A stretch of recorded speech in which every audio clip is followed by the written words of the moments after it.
Hello good evening दोस्तों। मैं महादेव मेंदाड़। पिछले एक महीने से मैं एक बहुत अच्छी किताब का रीडिंग कर रहा हूँ। उसका नाम है एटॉमिक हैबिट, जो कि वर्ल्ड फेमस किताब है, बेस्ट सेलर किताब है।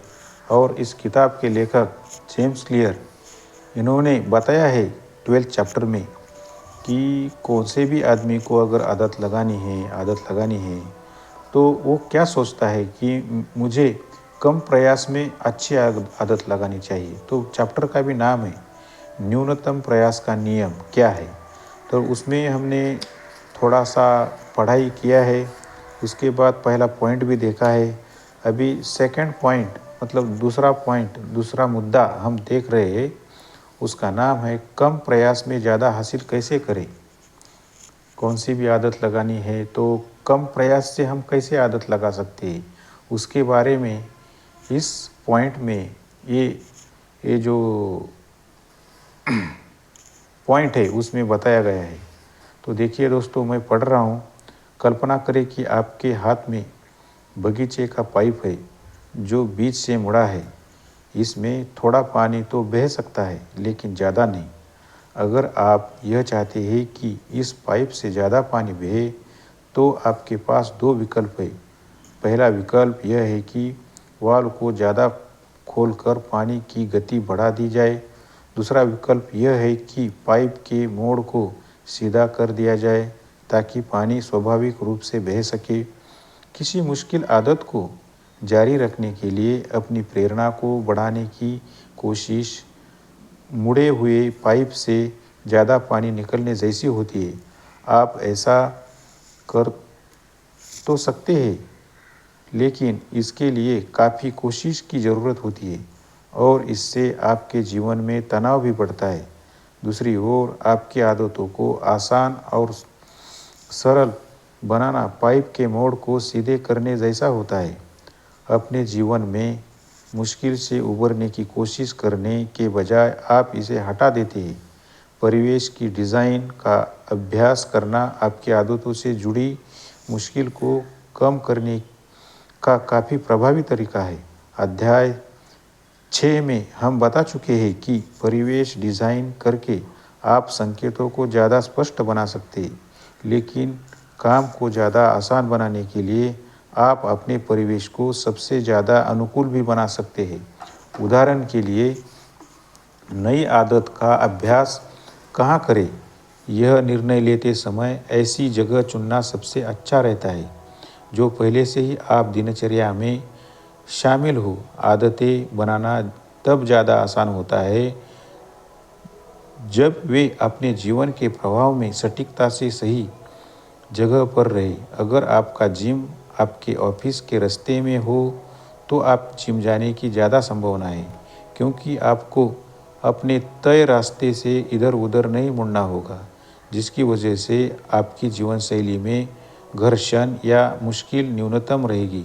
दूसरी तरफ, अगर जिम सामान्य यात्रा के आपके मार्ग से दूर हो, चाहे यह सिर्फ कुछ ब्लॉक दूर हो, तो इस बात की कम संभावना रहती है कि वहां पहुंचने के लिए आप अपने रास्ते से मुड़कर दूर जाएंगे। अपने घर या ऑफिस के भीतर मुश्किल को कम करने से कम रखना सबसे प्रभावी रहता है। अक्सर हम ज़्यादा मुश्किल वाले परिवेश में आदत शुरू करने की कोशिश करते हैं। हम कठोर डाइट पर चलने की कोशिश तब करते हैं जब हम मित्रों के साथ बाहर डिनर करने जाते हैं।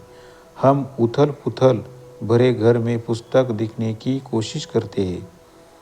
स्मार्टफोन का इस्तेमाल करते वक्त और भटकाओं के बीच हम एकाग्र बनने की कोशिश करते हैं।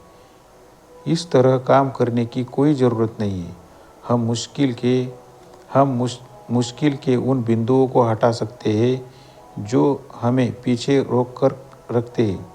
जापान के इलेक्ट्रॉनिक्स निर्माताओं ने 1970 के दशक में ठीक यही किया था। न्यूयॉर्कर में प्रकाशित लेख बेटर ऑल द टाइम में जेम्स सुरोवाइकी लिखते हैं, जापानी कंपनियों ने एक सिद्धांत पर जोर दिया जो लीन प्रोडक्शन के नाम से लोकप्रिय हुआ।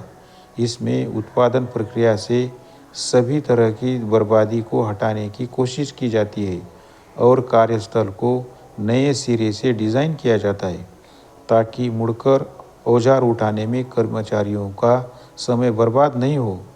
इस सिद्धांत पर चलने का परिणाम यह हुआ कि जापानी फैक्ट्रियाँ ज़्यादा कार्यकुशल बनी और जापानी प्रोडक्ट्स अमेरिकी प्रोडक्ट्स से ज़्यादा विश्वसनीय बन गए।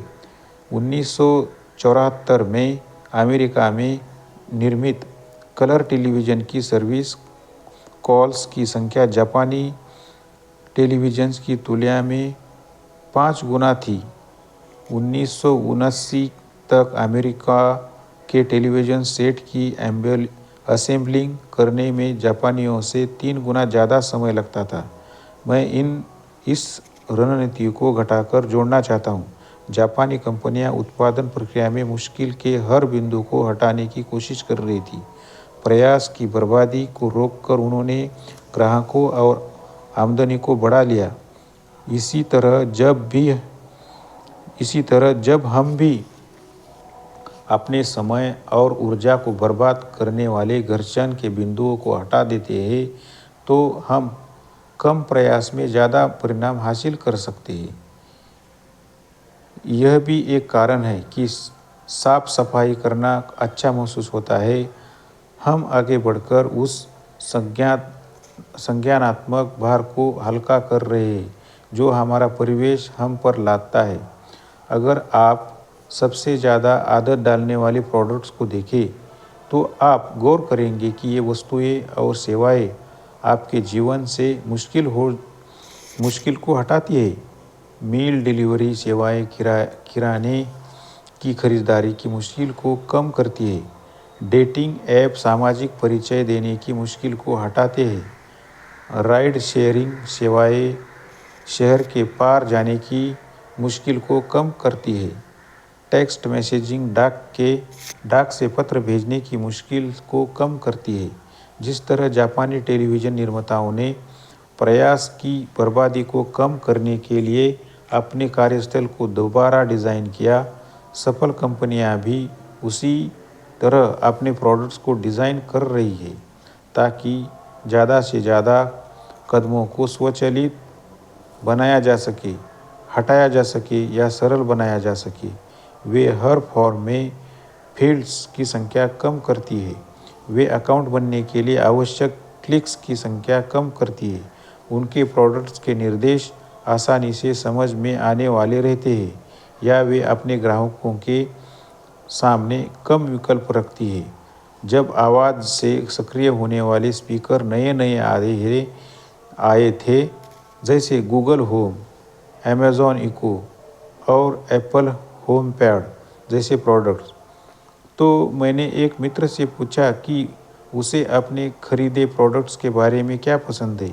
उसने कहा कि वह फ़ोन बाहर निकालने, म्यूजिक ऐप खोलने और प्लेलिस्ट में संगीत चुनने की जहमत से बच गया है क्योंकि संगीत बजाओ कहना ज़्यादा आसान है। जाहिर है कुछ साल पहले तक स्टोर जाकर सीडी खरीदने के बजाय जेब में असीमित संगीत होना काफ़ी उल्लेखनीय मुश्किल रहित व्यवहार था। व्यवसाय अपेक्षित परिणाम तक ज़्यादा आसान तरीके से पहुंचने की अंतहीन खोज का नाम है। इसी तरह की रणनीतियाँ का इस्तेमाल सरकारें भी प्रभावी ढंग से करती है। जब ब्रिटिश सरकार टैक्स वसूली दर बढ़ाना चाहती थी तो यह नागरिकों को एक वेब पेज पर भेजने लगी जहां टैक्स का फॉर्म सीधे डाउनलोड किया जा सकता था। प्रक्रिया से इस एक काम को कम करने से इसे काफ़ी लाभ हुआ क्योंकि प्रतिक्रिया दर 19.2% से बढ़कर 23.4% हो गई। यूनाइटेड किंगडम जैसे देश के लिए इस छोटे से अंतर से करोड़ों पाउंड ज़्यादा टैक्स वसूली हुई। मुख्य विचार एक ऐसा परिवेश बनाना है जहां सही काम करना यथासंभव सरल हो। बेहतर आदतें बनाने के मामले में ज़्यादातर युद्ध तो इसी बारे में होता है कि आप अच्छी आदतों में शामिल मुश्किल को कम करने और बुरी आदतों में शामिल मुश्किल को बढ़ाने के तरीके खोजें। तो दोस्तों आज के दिन के लिए इतना ही। कल हम देखने वाले हैं इसी चैप्टर का आखिरी पार्ट, उसका नाम है भावी इस्तेमाल के लिए परिवेश को सबसे उपयुक्त बनाएं। तो दोस्तों गुड बाय।